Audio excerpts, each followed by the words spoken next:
PieCaken, a pie baked inside of a cake. What? Let's do this. You're watching The Icing Artist. First things first, we are baking that pie from scratch. I saw this trending online all over the place, and I thought it was crazy enough that you guys would want to see how to put a pie inside of a cake. So I combined all of my ingredients for my pie crust together. Once that was combined, I divided my dough into two because we were baking 2 pies, and then rolled out my dough.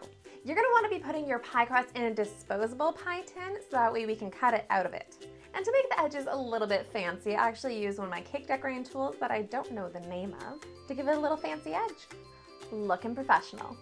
For my pie filling, I combined all of my ingredients together in one bowl and then just mix that together. Of course, for the full recipe for everything I'm doing, I will leave that down below if you guys feel like you want to tackle a PieCaken.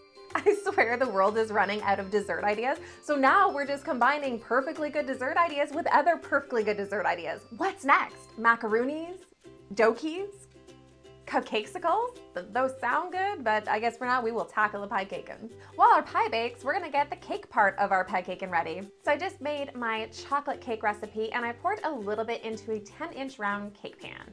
I then baked that just for 10 minutes, and this is so our pie is going to sit kind of on top of that cake and not sink right down to the bottom. PieCaken tricks of the trade.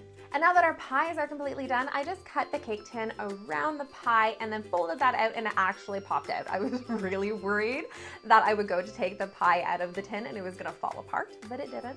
When I watch the videos online, they just plop the pie into the cake pan, and I didn't want to do that. I did not spend all that time making a pie from scratch to have it fall apart. So I used a piece of parchment paper and carefully picked that up and placed that into my pan. No pie disasters here, at least not yet. Then just using a piping bag, I piped cake batter going all the way around my cake, making sure it was nice and full, and then put a little bit more cake right on top.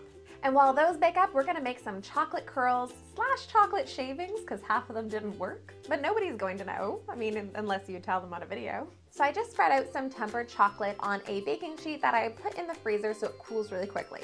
Then using a bench scraper, I kind of held at an angle and pushed, and again, some of them curled up perfectly and looked great, and other ones kind of chunked into little chocolate shaving shred things.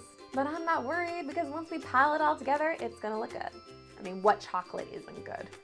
Once my cakes were cooled, I flipped those out of my cake pans, and then I made sure to flip them back over. If you don't flip them back over, if you guys actually make a PieCaken, your pie is going to be upside down.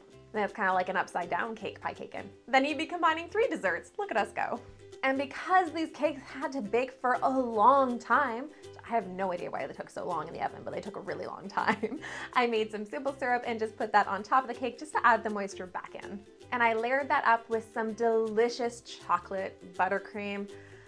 Oh, this is gonna be good. And for the icing, I decided to make like a pumpkin spice icing. So I added in a bit of pumpkin puree and a little bit of pumpkin spice and some food coloring to really get that like orange color and really good flavor. Then I just crumb coated my cake and gave it a thicker coat of icing and kind of ripe iced the sides.